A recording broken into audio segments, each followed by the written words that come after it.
बाड़मेर जिले के शिव विधानसभा के भाजपा प्रत्याशी स्वरूप सिंह खारा की और इनकी दिनचर्या के बारे में बातचीत करेंगे कि कैसे ये दिनचर्या निभाते हैं और किस तरीके से ये भोजन करते हैं, क्योंकि अब रात को जो है करीब 1 बजने को है और यह अब अपने घर पहुंचे हैं, क्योंकि परिवार सहित प्रचार करते हैं तो खाने की भी व्यवस्था इनकी पूरी तरीके से बिगड़ी हुई है। स्वरूप सिंह जी, पहले तो आपको बहुत बहुत स्वागत। धन्यवाद। और किस तरीके से इस चीजों को मैनेज करते हैं और कैसे भोजन की व्यवस्था है, कैसे करते हो, कहाँ किस समय करते हो, क्योंकि रात को 1 बज रहे। पूरा परिवार हम कैंपेनिंग में रहते हैं। मैं स्वयं मेरी योजना से रहता हूँ और मेरे धर्मपत्नी है, मेरी बेटी है, वो महिलाओं का एक समूह है, उसके साथ ही रहती है। अच्छा, तो तो भोजन का कैसे क्या सीन रहता है? अब भोजन बनाने वाला बनाता है, सुबह भी आप बनाता है, भोजन भी शाम को लीजिए साथ साथ। हम्म, हम्म। तो भोजन बना हुआ ही मिलता है। जी। तो हमारी धर्मपत्नी भी अभी बने हुए भोजन का ही आनंद लेती है। हम्म। वैसे रूटीन में वो बना के हमारे को खिलाती है, लेकिन अभी वो भी बना हुआ ही खाती है। हम्म। अच्छा, तो पूरा दिन में मतलब शेड्यूल क्या रहता है, किस समय भोजन मिलता है, कहाँ मिलता है, कैसे भोजन करते हो आप? सुबह 7 साढ़े 7 बजे घर से निकल जाते हैं। उस समय गर्म रोटी एक बार खा लेते हैं। फिर मूंग की गीगरी बनाते हैं, टिफिन में रखते हैं, क्योंकि भोजन करने का समय नहीं मिलता जी। सुबह 7 बजे से लगाकर रात के 1 बजे तक कंपनी का शेड्यूल इतना टाइट होता है कि हम बैठ के भोजन नहीं कर सकते। गाड़ी में भी 2 फोन चालू रहते हैं, हर एक सेकंड में कॉल आता भी है, जाता भी है। तो फिर वो गुगरी, एक हाथ में मोबाइल पकड़ते हैं और एक हाथ में गुगरी खाते हैं। कभी आधी दूधी खाते हैं, कभी पूरी खा पाते हैं। तो दूसरा स्थान आ जाता है जहाँ हमारी कंपनी चल रही होती है। एक स्थान से दूसरे स्थान जाने पर इतना समय नहीं मिलता कि वो गुगली ही पूरी खा ले। बस ये कैंपेनिंग, ये भी एक जीवन का आनंद है। अच्छा, शुरू से पहला अनुभव होगा आपका इस तरीके से चुनावी चुनाव मैदान के अंदर। चुनाव का मेरे का स्वयं का चुनाव का चला है, क्योंकि दूसरों के साथ तो खूब घूमे हैं, परंतु स्वयं का चुनाव का तो ये कैसे मनेगा। अच्छा, इसके साथ साथ में मैं आपको ये भी पूछूंगा कि आप भोजन में क्या खाना पसंद करते हैं, क्योंकि जनरली भाग दौड़ की जिंदगी रहती है और पूरा दिन आप व्यस्त रहते हैं, तो कौन कौन सी ऐसी चीजें हैं जो आप रूटीन में कौन कौन से भोजन की लेते हैं? जैसे रूटीन में तो क्या है कि मैं घर पे 2 गाय रखता है और बाजरे की रोटी, गाय का दूध, दही, छाछ, सब्जी कम ही खाता हूँ। सब्जी खाने में रुचि कम रहती है, घर पे कम खाता आप भोजन लेते रहेंगे क्योंकि आपको नींद भी लेना लेना पड़ेगा। हूँ। बाहर जहाँ जाते हैं जैसा भोजन मिले वैसा कर लेते हैं। हम्म। घर पे सामान्यतः बाजरे की रोटी है, सुबह दही के साथ खा लें, घी के साथ, हम्म। और रात्रि को बाजरे की रोटी और दूध। ये मेरी रुचि का क्योंकि आप संघ पृष्ठभूमि से आते हैं और आप नियमित शाखा जाने वाले संसद की, है। तो अभी इन दिनों में क्या कोई मैनेज हो पाता है कहीं शाखा जाने का, या कुछ आपकी दिनचर्या दूसरों की, आप योगा भी करते हैं, योग भी अच्छा खासा करते हैं? अभी तो दिनचर्या सारी अस्त की है। कहाँ जाके सोएंगे, कहाँ उठेंगे, स्नान कहाँ करेंगे, भोजन कहाँ करेंगे, ये कुछ भी तय नहीं होता। जैसे मोटा मोटी सोचते हैं कि रात्रि वहाँ रुकेंगे, लेकिन चुनाव कैंपेन है, ध्यान में आया कि इस गांव ने उस गांव में फला व्यक्ति से मिलना है, तो रात को 1 बजे 2 बजे वहाँ पहुँच गए, तो फिर वहाँ बातचीत करके सो गए। सवेरे वहाँ से उठ करके स्नान कहीं और कर लिया। भोजन कहीं मिल लिया तो ठीक है, नहीं भी मिला तो भी ऐसे ही चलता है। चुनाव कैंपेनिंग में फिर ये बातें गौण हो जाती है कि भोजन क्या मिलता है, या मिलता है या नहीं मिलता है। अच्छा, दूसरा मैं अब अगर चुनाव कैंपेन की बात करूंगा तो अपन चुनाव कैंपेन पे आते हैं, कौन कौन से ऐसे मुद्दे हैं जो आप शिव विधानसभा के अंदर लेके जा रहे हैं? क्योंकि शुरू में जो भारी संकट है वो जल का, बहुत इंटीरियर में जाएंगे तो जल का इतना भारी संकट है। आज भी महिलाएं, बच्चियां माथे पर 20-30 इंच का घड़ा 2.5-3 मीटर से 2.5-3 किलोमीटर से लेकर के आती है, बेरिया चौकियों से हौदिया। जल का भारी संकट है, तो हौदियां भी जर्जर है, पाइपलाइन टूटी हुई है, जल का भारी अभाव है। एकदम गरीब परिवार जिनको 2 दिन की रोटी का भी कोटा पड़ता है, उनको भी 1000 रुपये 1500 रुपये पानी की टंकी डलवानी। हर घर नल की योजना जो केंद्र की योजना है, क्योंकि केंद्र ने तो 28,000 करोड़ रुपए राज्य सरकार के खाते में डाल दिया, लेकिन 5 वर्षों में हमने रुपया भी खर्च नहीं। तो जो योजना है वो 10 की 10 पड़ी। अब हमारी सरकार आएगी तब क्रियान्वित होगी। दूसरा, सड़कें भी जर्जर स्थिति में, किसानों को बिजली मिलती नहीं, घरेलू बिजली भी नहीं मिलती, विशेष करके रबी की फसल में। अब जैसे सियाड़ू रबी की,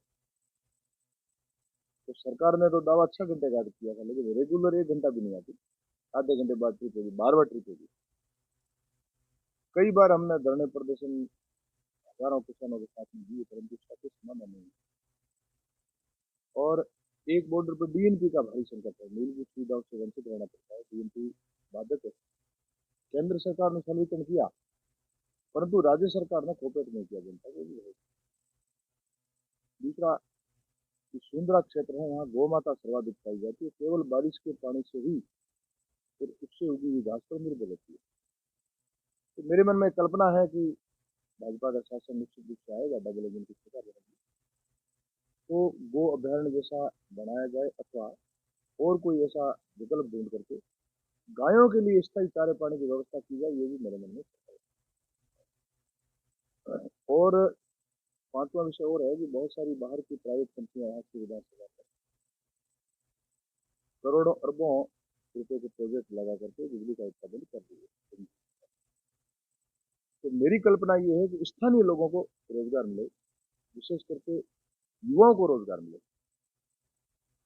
हजारों की संख्या में जो युवा है बेरोजगारी की स्थिति में दर दर की खबरें खाते हैं, क्योंकि 17-18 बार पेपर लीक होने से भी निश्चित रूप से वो बेरोजगारी की स्थिति में आए हैं। इसके बावजूद स्थानीय युवाओं को रोजगार लगाना, ये भी मेरा संकल्प है। ऐसे कुल मिलाकर के 4-5 ऐसे मुद्दे हैं जिनके ऊपर हम चुनाव भी लड़ रहे हैं। हमारे मन में सरकार आने पर इनका समाधान किया जाए। अच्छा, च्यू विधानसभा की हम बात करें, च्यू विधानसभा के अंदर अगर शिक्षा के क्षेत्र पे बात करें, तो यहाँ पर शिक्षा क्षेत्र में स्कूलों में टीचरों की बहुत बड़ी मात्रा में अभाव है।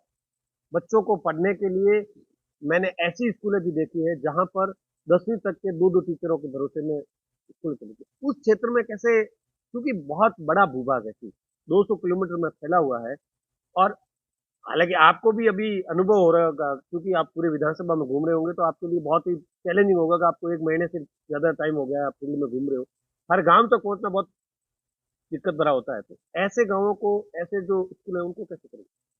देखिए, बहुत सारे विद्यालय हैं जिनको क्रमोन्नत करने की आवश्यकता है। 5वीं, 8वीं, 8वीं, 10वीं, 10वीं के बाद वो क्रमोन्नत हुई नहीं। जो विद्यालय क्रमोन्नत हुए हैं उन विद्यालयों में अध्यापक नहीं, और अनेक स्थानों पर बालिका विद्यालयों की भी आवश्यकता है। दूसरा, यही समस्या अस्पतालों में भी है। पीएचसी, सीएचसी है, परंतु या तो डॉक्टर नहीं है, डॉक्टर है तो कंप्यूटर नहीं है, कंप्यूटर है तो दवाई नहीं है। ये भारी संकट है। एक गरीब परिवार, जैसे उसको मलेरिया बुखार आ गया, वो जाएगा अस्पताल में, अस्पताल में डॉक्टर नहीं है, तो निश्चित रूप से अपने जीवन का खतरा बांधते हुए जीवन की सुरक्षा के लिए उसको बाड़े में निकल आना पड़ता है। सरकार तो कह रही है हम तो फ्री में मुफ्त इलाज कर रहे हैं। बिल्कुल फ्री में कह रहे हैं, लेकिन है कुछ नहीं, दवाइयाँ है नहीं, क्या फ्री में, डॉक्टर नहीं है, फ्री में क्या करेंगे।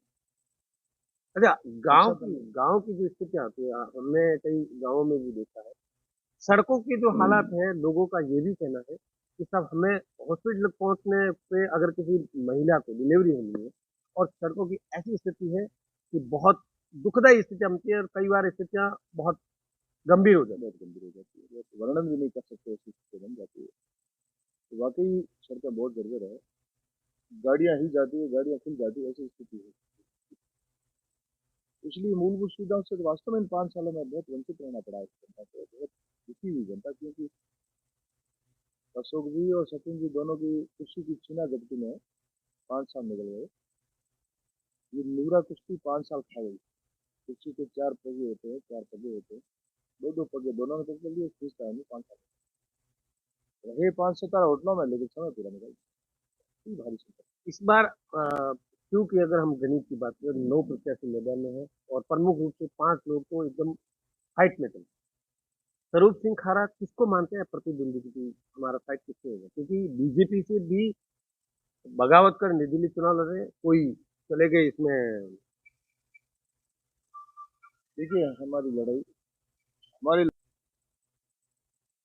अच्छा तो भाजपा और कांग्रेस का मध्य युद्ध मान रहे हो तो क्योंकि कांग्रेस से भी निर्दलीय चुनाव लड़ रहे हैं, वो भी अपने आप में दमखम के साथ में चुनाव लड़ रहे हैं और बीजेपी से है, वो भी दमखम के साथ में चुनाव लड़ रहे हैं। तो कैसे सामने से उठे क्योंकि वोट बैंक जो है वो एक जो कांग्रेस है वो कांग्रेस का लेके जा रहा है, बीजेपी का बीजेपी पे कैसे संघर्ष कर रहे हैं, किस तरीके से? एकदम सटीक स्पर्धा जो है वो भाजपा और कांग्रेस के मध्य है, बाकी वाली स्पर्धा में नहीं है। तो जी। अच्छा इसके साथ साथ ही साथ अगर हम बात करें तो क्यों विधानसभा की शिव विधानसभा के अंदर स्वरूप सिंह को क्या क्या लगता है क्योंकि आप हर गांव तक पहुंचना क्योंकि बहुत लंबा चौड़ा भूभाग, हर गांव तक पहुंचना अपने आप में चैलेंजिंग जो होता 124 ग्राम पंचायतें हैं, परंतु हम 23 तारीख को पहुंच जाएंगे, ऐसे हमने सघन प्लानिंग बनाई है। क्योंकि मैं वैसे सार्वजनिक जीवन में 15 वर्षों से हूँ, सीधा सीधा राजनीतिक जीवन में 5 वर्षों से हूँ, परंतु भौगोलिक जानकारी पहले से ही है। 5 वर्षों में सीधा दायित्व पर रहकर के क्षेत्र में काम भी किया है। भारतीय जनता पार्टी के संगठनात्मक सिस्टम में एक माइक्रो मैनेजमेंट है और बूथ समिति तक है, पन्ना समिति तक की रचना है। यानी हमने पहले से ही बहुत सारा ये काम कर चुके हैं कि कौन सा ग्राम पंचायत, कौन सी ग्राम पंचायत, कितने राजस्व गांव है, कितने बूथ है, वो सारा हमने पहले एक फिजिकली वेरिफिकेशन कर दिया वहां जाकर के, काम भी किया है, बहुत सारे कार्यक्रम भी किए। इसलिए हमारे लिए कठिन नहीं है, दिमाग में पहले से खाता था। टिकट मिलते ही, क्योंकि इतना बड़ा संगठन भी है और इतनी बड़ी संगठन की टीम भी है, मेरा स्वयं का भी ऑफिस पहले से मेंटेन था, इसलिए ज्यादा समस्या नहीं। हमने, क्योंकि समय बहुत कम था, 3 तारीख को टिकट की घोषणा हुई और 25 तारीख को चुनाव है, लेकिन हमने बहुत मैनेजिंग करके, और हमारे साथ बहुत अच्छे मेच्योर और अनुभवी कार्यकर्ताओं की टीम है, पुराने कार्यकर्ता है, कई वो कोई चुनाव लड़े हुए हैं, कईयों ने चुनाव लड़ाए हैं। उन उन कार्यकर्ताओं के बलबूते हमने बिल्कुल सब जगह पहुंचने का प्रयास किया, सब जगह पहुंचे। है क्योंकि ठंड शुरू हो चुकी है और सुबह 7 बजे निकलना, रात को 1 बजे आना क्योंकि आपके अर्धांगिनी है वो भी बरोबर आपके साथ में है और फील्ड में है। इसको कैसे बचा के चल रहे? देखिए, ये भी जीवन का आनंद ही है। हर परिस्थिति में व्यक्ति को आनंद ढूंढना चाहिए। आप भोजन भी लीजिए, आप ठंडा हो जाएगा। हाँ, वो अभी अभी ये गर्माहट चल रही है ना, इसकी बाद में ले लो। तो इसलिए ये भी अपना जीवन का आनंद है। व्यक्ति कुछ भी कर सकता है, सब कुछ मैनेज कर सकता है। चुनाव लड़ना एक बड़ी चुनौती नहीं है, लोकतांत्रिक युद्ध है, लड़ते हैं। परंतु इससे भी विकट स्थिति में लोग आज हमारे सैनिक सीमा पर खड़े हैं।